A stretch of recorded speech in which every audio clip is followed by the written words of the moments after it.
Thanks so much to all my patrons. Join now to help support the channel and help pick the books I review on this channel. Link in the description. And we are back with the next 10 books in my list of the top 100 best fantasy novels of all time, in my opinion. Today we're going to be going over number 60 through 51. I'm going to really try to get these on a more consistent schedule, but who knows, life is busy sometimes. But without wasting any more time, let's jump right into it with number 60, and it is The Lees of Laughter's End. This is in the Tales of 𝐒𝐨𝐿𝐴𝐻𝐿 and 𝐶𝐵𝐿 series by Steven Erikson, and this was published in 2007. Now, last year, this was number 41.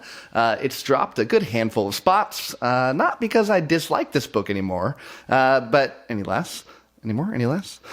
But because there's just more books that I put on the list, and this one got bumped down. So, as you may know, if you watch this channel, I am a huge 𝐒𝐿AZN fan. It is my favorite series of all time, and think virtually all of the books in this universe, regardless of which author it is, because there's two 𝐒𝐿AZN authors. You've got Steven Erikson that wrote the 𝐒𝐿AZN Book of the Fallen, which is the really popular one, but you also have Ian C. Esselmont, his friend, who writes another two different series in the same universe, dealing with similar and different events and different characters and some same characters, but I love them all.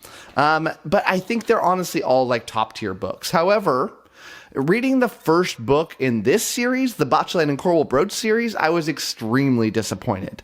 It was like trying to be a comedy and like set the stage for more books to come, and I feel like ultimately it failed in both of those regards. Now this series, the 𝐒𝐿𝐴𝐻𝐿 and 𝗿𝐿 is probably the least well known of all of the series that Erikson's done. It's also probably the least amount of attention Erikson's put into his books because they're little short novellas, and it feels like he writes them almost like stream of consciousness, which is a good thing when it comes to comedy sometimes for somebody like Erikson, who knocks it out of the park. There were these two characters, or three characters really, that showed up in the third book, Memories of Ice, that are, in my opinion, just wonderful characters. They're these two necromancers and their manservant, and they are hysterical in a very dark, dark way. But they only show up in that third book. And I remember thinking as I'm going through the series, I was like, man, I wish I got more of those necromancers. They are awesome. It turns out that he wrote this whole series about the necromancers, and that's what we got here. But yeah, the first one, in my opinion, not great. However, the follow-up book, and I was reading these in chronological order, not publication order, it made me laugh out loud consistently. It gave me this huge grin on my face at all the other times that I wasn't laughing. And it's honestly, I really think that at the time of reading it, it was the best book that was under 200 pages that I've ever read in my entire life. When Steven Erikson is trying to write comedy, the only other fantasy writer that can even be compared to him in terms of comedy brilliance, in my opinion, is 𝗟𝗏 Pratchett. And this book was at the top tier of Erikson humor. And honestly, I think that this book is funnier than almost all of the Pratchett books. And that's saying something, and probably a very controversial opinion, because Pratchett is so beloved. I love 𝗟𝗏 Pratchett. But what makes this so wonderful is that it's this dark, dark book, but somehow balances out with making you laugh. I love when books can balance things out like that, when you take things that are so polar opposites, but you give the right blend of them, and it just gives me such satisfaction as the reader. It's just this wonderful combination that you would never think is possible. You know, people are dying these gruesome deaths at the hands of like hideous abominations. And I'm sitting here loving every moment of it. And I say this as somebody who traditionally hates horror books. Now, I do think that you will get large enjoyment out of this book if you've read 𝐒𝐿AZN and enjoyed these characters. But if you haven't read 𝐒𝐿AZN, these would be weird. You wouldn't get it, I feel like. It wouldn't make a lot of sense. So you kind of got to read 𝐒𝐿AZN Book of the Fallen first, at least the first 3 books of the series.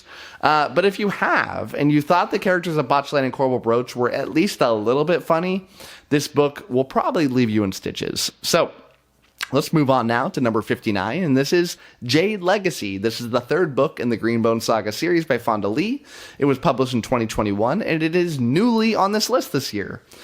So when I read this book last year, it had been a very long time since I have gone into a book with such high confidence that it would be a very easy 5-star rating by the time I finished. And I was very pleased that my confidence was not misplaced. Fonda Lee just created a masterpiece. And not just with what she's done in this one, but across each of the books in these each of the three books in this wonderful series. My tongue doesn't work sometimes. The series has rightfully gone down as a top series for me, and as well as me, a huge number of fantasy fans that are happily included in this group. I feel like the Greenbone Saga was one of the highest risers in the most recent iteration of the Reddit's top fantasy novels, or top series survey that they do. It had an enormous jump because this third book came out. And I feel like it was like one of the biggest jumps that was on that list, at least one of the higher tier books, the biggest jump. Where the first book in this series, it was ramping up to this war. You could feel it was coming, but it was a lot of like build up. And the second book was like the war itself. This book is the very long conclusion to that war, and it's moving on from the main characters in the series to the next generation. This book did a masterful technique of using time jumps within an individual book in a way that I've really never experienced before, and it left me wondering why more authors don't utilize this amazing technique. I've certainly seen this technique used to jump, to bridge two different series together. The Faithful and the Fallen did it with the Of Blood and Bone series. It had like a 200-year gap between them. It had some of the characters the same, but it served to bridge the two together. The First Law's done this with the First Law trilogy, and then the Age of Madness had this time jump before it did it. But I don't think I've ever read a book that had that time jump in a individual book in the series. And I know that A Song of Ice and Fire was supposed to do it and be wrapped up in, I think, like 4, maybe 5 books.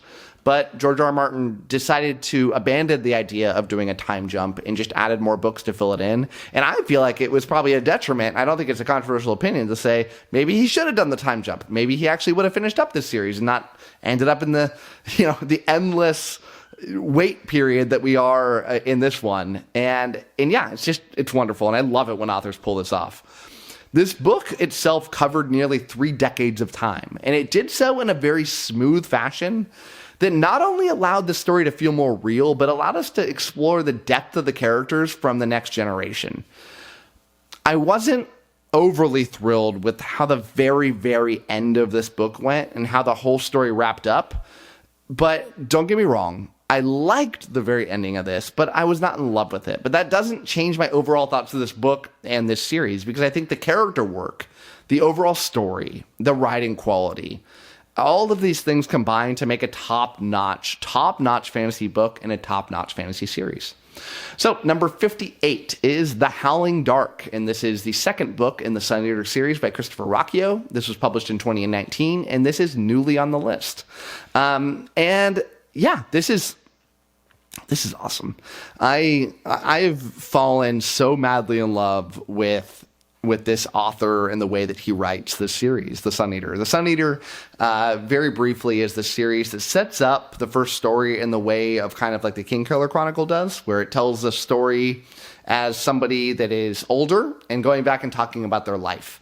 In this case, it is this main guy, Hadrian Marlowe, and he has blown up a sun, killed millions and millions and millions of his own race humans, and with it taken down the aliens that they were fighting against. So he is this somewhat beloved, somewhat hated, very controversial figure that had to make a horrible choice. And you're reading this story to find out how that choice happened, how we got to this point, how this battle with the aliens has unfolded, and why we are ending up in that scenario. The first book I felt like was very good. I loved it, but it doesn't hold a candle to the second book. The first book felt like a sci-fi book. It was extremely light on any kind of magical elements, if any. It's about this character with this intro with him on a planet, and he ends up moving off planet and going off, and by the end of the book, we're getting that alien conflict that was promised in the very beginning of the book. The second book has this time jump in it. We're moving forward, and we're off, and we're doing battle, and we're trying to get to the heart of the matter. And in this, and I won't ruin anything, the fantasy element comes up, because the series is popularly known as this subgenre called sci fantasy that blends these two. And I was taking a little while to try to figure out how that's going to unfold, because I certainly wasn't feeling it in the first book, but that shows up here. It was used to perfection. It adds this whole nother element. It brings this epic scope to things. It was just awesome. I feel like towards the end of this book, there are these moments that happened that had me in tears, sad tears, not happy tears. And just the writing quality is just so top notch. This feels like the next enormous thing in the genres that I read. I hope it is. I'm probably wrong. I'm wrong a lot, but gosh, if anybody deserves it, it's this author, and I just can't wait to keep on reading this series. And the second to last book just came out like this month or the month before, and the next book should come out next year, maybe the year after. And that's awesome that we finally get to wrap up a series. How rare is it for a series to wrap up in fantasy? So yeah, can't wait for that. Hop on to the bandwagon while there's time. So before we jump into number 57, let's quickly talk about the sponsor of this video, which is a product that I actually personally use. So have you ever thought, why in the world is my wireless bill so dang high? What are you paying all that money for? Are you paying for speed, coverage, data, access to 5G, unlimited talk and text, mobile hotspots? Well, Mint Mobile, who I'm partnering with on this video, offers all of these features for as low as $15 per month. They're built on the nation's largest 5G network and keep costs low because they sell directly to you online and cut out the retail stores and salespeople, which takes a huge amount of the money that you're normally paying to these service providers. Why should you pay more than you have to for access to the exact same network? Go to trymintmobile.com/fantasybook, which is also linked down in the description, to get premium wireless for $15 a month. And switching your plan will only take 15 minutes. I switched my service, and my only complaint is that I didn't do it sooner and saved a ton of money. And I'm not just saying that. I literally have Mint Mobile. I love it. I tell everybody about it, and I'm always confused why more people just don't jump on it, because switching over is super, super, super easy. Thanks to digital eSIM cards, which most phones now have, you can sign up and activate immediately right off your phone from the comfort of your home. And if your phone doesn't have an eSIM, Mint will ship you a new SIM card for free. So Big Wireless wants you to think they're the only option. Don't be duped. Go to trymintmobile.com/fantasybook, also linked in the description, and stop paying more than you have to for your phone plan. New customers can get any plan for just $15 a month when they purchase 3 months or more. This includes the unlimited plan, which is normally $30 per month. So before talking more about that, let's move on to number 57, and that is The Gathering Storm. This is the 12th book in the Wheel of Time series by Brandon Sanderson. Well, not the 12th by Brandon Sanderson, but you know what I'm talking about. The first, 10 or so, 11 or so were written by Robert Jordan. He passed away. Brandon Sanderson picked it up and came out with this one in 2009. This was number 40 last year, so it's down 17 spots. And I came into this series very late on. I had the benefit of hearing that Brandon Sanderson, who at the time of reading this was one of my favorite authors, did a wonderful job closing out the last few books. But I feel like people undersold just how monumental of a task that was that he knocked out of the park. This book is fantastic from start to finish. And the fact that Sanderson was able to seamlessly pick up a series that had already had a dozen large books written in it is nothing short of remarkable. It's crazy to me. It should feel like the entire voice changed. It should feel like we had a huge, huge hiccup. It should feel like what happens when you listen to an audiobook and the audiobook narrator changes, like you're reading an entirely, or listening to an entirely different thing, but it wasn't. I would posit that if you didn't know the author changed, you would feel like something small was up, and the things that you would feel like were changed were positive things. You would feel like the author matured as a writer. And I don't say this to slander Robert Jordan, who I think is a wonderful writer, and I don't say this to blow smoke up Sanderson, who I genuinely do think very positive things of, but I also think there's a lot of problems with Sanderson. I say it because he nailed the tone of the book, and the things that changed were a lessening of the deep amount of descriptions for things. No longer do we get multiple pages talking about this intricate setup of a room as you walk into it. And no longer do we get these long, drawn-out plots that don't get these conclusions within a reasonable amount of time. It feels punchier. It feels like that Stormlight kind of thing, where you have this, each book has, you're marching towards the goal, you hit this epic conclusion, you get some things wrapped up, there's some others that are still left over for you to go on. The formula is nailed, unlike the kind of messy way some of the Wheel of Time books, especially some of the later ones, ended up being. So kudos to Sanderson. Great job. Loved this one. Number 56 is The Wolf. This is the first book in the Under the Northern Sky series by Leo Carew. This was published in 2018, and this is also new to the list this year. When I read The Wolf, it felt like I was reading something that was going to end up incredibly special as a series. It felt like it gave me those same feelings that something like A Game of Thrones gave me when I first read it. And I was excited. I still am. I still talk about this book. I buy this book for people. I bought probably this book for more people than any other book in part because I feel like nobody's read it.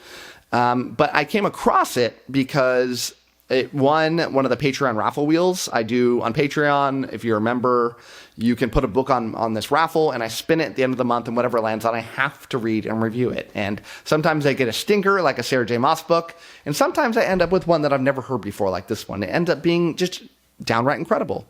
You get this wonderful multi-POV look, which is common, but a little bit more uncommon is you get it from both sides, this big conflict that's going on between these two, warring groups of people.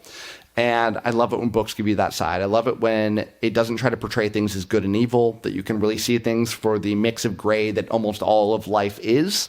I felt like the writing was extremely good for an author's first book. The political tension in this was ramped up. The intro chapter was just wonderful, just sucked me right in. And I was just there for it. I love the Civil War kind of trope. I love going to war and the political upheaval that can happen. And mixing these two together, it just worked in a really, really wonderful way. And I kind of need more people to read this so I can talk about it with more people.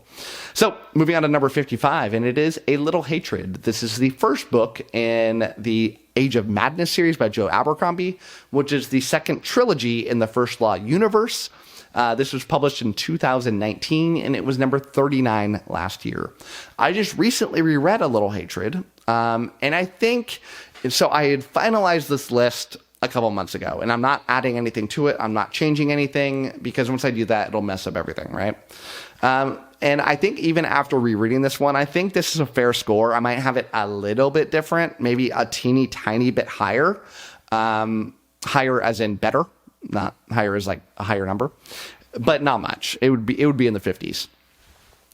I talked a little bit. I referenced this series earlier when I was talking about the Greenbone Saga and time jumps. This one utilized the time jump. It went from one series to the next with a gap of, 20 years, maybe 30 years. And what it successfully did was it took the generation that was in charge, these main people that were like in their 30s and 40s, and it took them to their children. And not all of them have kids, but it took that next generation. And it's awesome. But a little worrisome when you're first reading this book, because if you love the first love like I did, you rightfully were like, who are these new characters? I'm not possibly going to like them as much as I liked the other characters in the other series. I just wanted more of that series, and why am I getting this? And it takes a little while for those hooks to get into you, but once they do, what I believe is the plot, the pacing, the world building, the writing techniques themselves are elevated from that first book. Now, the characters themselves, as a whole, I think are as good, maybe a little bit better. The peaks, there is no character, in my opinion, as good. I gotta stop saying my opinion. This whole video is my opinion. Anytime I say something's good and bad, just for reference, no, that's my opinion. So moving on, I'll save those words. But I probably just wasted all the time I saved by having this little diatribe, but whatever, you know what I mean. But, you don't get those Logans. You don't get the characters like Lockta, who are pretty beloved. You just get everybody that's pretty good, in the sense that you don't ever care that a POV is shifting. Like when Glocta's scenes would end, I'd be like, ugh, I wanted more Glocta. In this, you don't get that. You're like, oh, they're all good. I can't wait to see where the story goes. I've read a lot of books that deal with the French Revolution not necessarily French, because it's not French here, but the revolution in the style of the French Revolution, hanging everybody that is from the royalists and trying to have a social upheaval.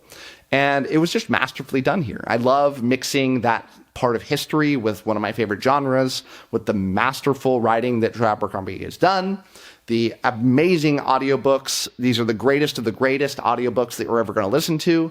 Check it out on that. Awesome stuff, and I cannot stop raving about this series. Number 54 is Ruin. This is the third book in The Faithful and the Fallen by John Gwynne. This was published in 2015, and this was number 38 last year. This book and the one before it had the not fun distinction of being middle books.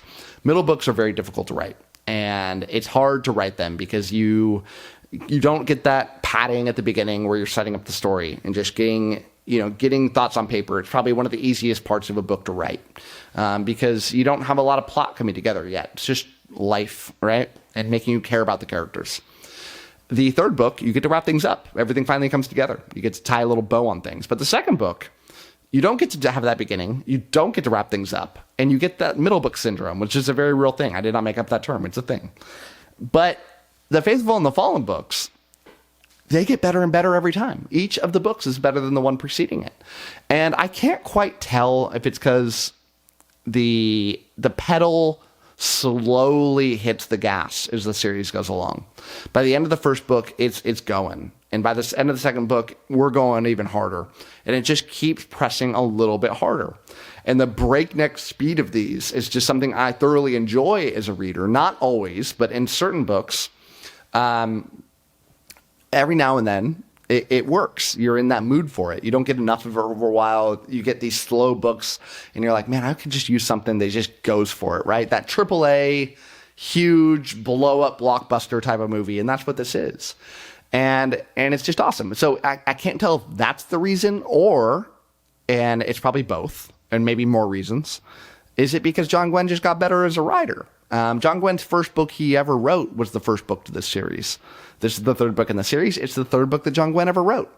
Obviously, you're going to improve as a writer throughout that time, and I think John Gwynne certainly did that. The Faithful and the Fallen, if I were to reread it now, I don't know what I'd think. I'm sure I'd love it. I don't know if I'd love it as much, but maybe I'd love it more. Who knows, right? Very insightful statement, Matt. It just basically covered all my bases there. But as I think about it, it's not the most complex series in the world, but it's just fun, right? And at the end of the day, me, Matt, when I'm reading, I just want to have a good time. And that's what this book symbolizes for me. And I love it. And it also does this really fun play on religion. Religion is something that's in a ton of fantasy books. And in general, I like it when it's implemented, especially when it's done well. I feel like this is one of the better versions of it, where I could not really exactly see where things were going to go. I love the twists and the turns that go on in the series, the twists and the turns that go on in this book, that just kind of keep me trying to guess, keep on getting it wrong, and being proven that John Gwynne had a wonderful vision as he was going out to write this thing. So, number 53 is another in the Wheel of Time series. This one's number 13, and this is Towers of Midnight. This is by Brandon Sanderson, published in 2010. Last year, this was number 37. So, this is the second book written by Brandon Sanderson in the series. This was very fast-paced, and with so much build-up for what is undoubtedly going to be a stunning finale to the story, you feel that when you're reading it. You're like, you just know that the ending is going to stick. And maybe that's because you feel like the confidence is building with Sanderson writing. Maybe it's because you probably heard it before when you're reading this. I don't think there's a ton of people out there being like, man, the ending of Wheel of Time just sucked. I don't get a lot of that. Now, I also don't think you're going to get a ton of movement like, it's the greatest thing that's ever been written. But I think in general, the consensus is it was very well done.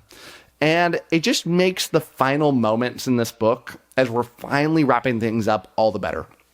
The main characters are all getting set up to where they're meant to be. Lan or Lon, I don't say it. I didn't listen to audiobooks, and I don't watch the TV show. He's finally got his act together, and is finally becoming that amazing leader that he's been inching towards for a very long time now.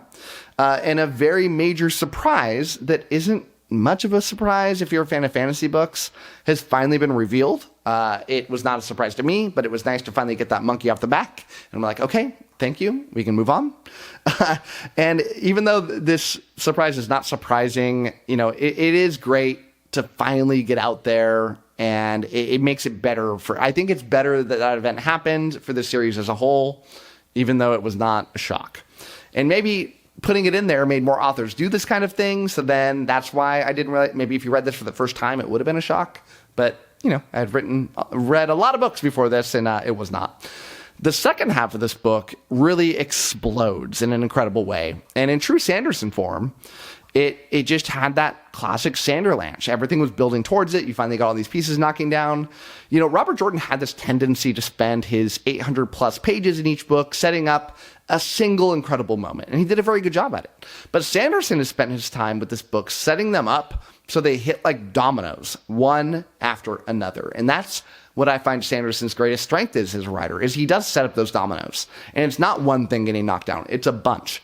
Many questions have finally been answered. And while some new ones are being asked, the answers are almost all there. We're nearly at the end of this epic journey. And even though at this point in the story, I feared that it's going to finally end, nonetheless, I was extremely excited to read it. So number 52 is Orb, Scepter, Throne. This is part of the Malazan series and the novels of the Malazan Empire, written by Ian C. Esselmont, that other writer that I was talking about earlier. And this is the fourth book in that series. It was published in 2012, and it was number 36 on my list last year. So this book is another in the novels of the Malazan Empire that is truly great. You get the sense that Esselmont was continuing to improve as a writer as more books got released. His first book in the series was quite weak. I've heard a lot of people that say they loved it. I don't get it. It felt amateurish to me. But since then, he pushed out 3 books in a row that every fan of Malazan should absolutely adore.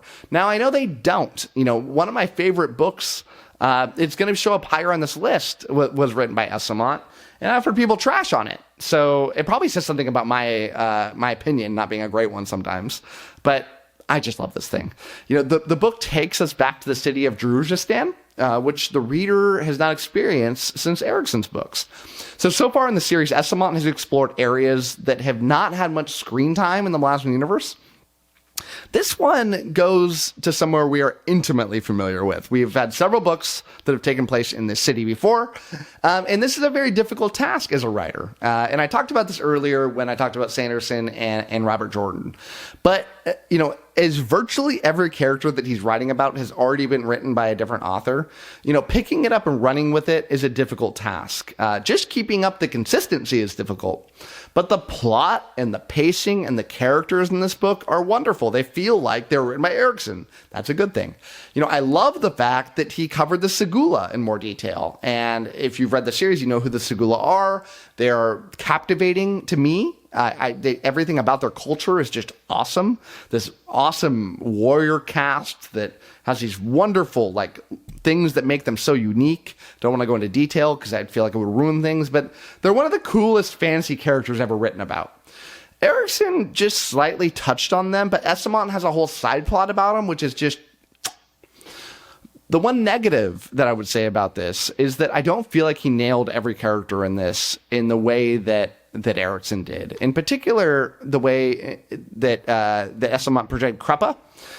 In the original books, 𝗂𝗂 is hilarious, but Esselmont does not have the writing skills at writing funny characters that I feel like Eriksson has. So that character felt a bit flat to me, and since it's one of my favorite characters, I kept, every time he'd show up, I'd be like, this doesn't feel like 𝗂𝗂. It feels like somebody else. But outside of that, awesome stuff. And the last one on this list, number 51, is The Tyranny of Faith. This is the second book in the Empire of the Wolf series by Richard Swan, and this was published in 2023, which means it is new to this list, since I made my list in 2022.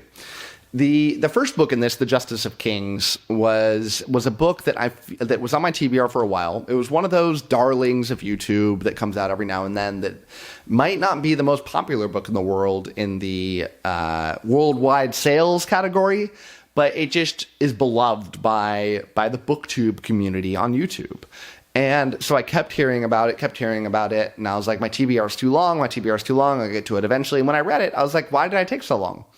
It was this awesome mix of like horror and mystery and thriller and fantasy. And I normally don't like those kind of things, except for the fantasy part. But it blended it all together, and it was wonderful. But it was a very tight, self-contained book. Almost all of the book took place in this little teeny town, and it was at its heart, you know, a detective mystery story with these other elements blended into it.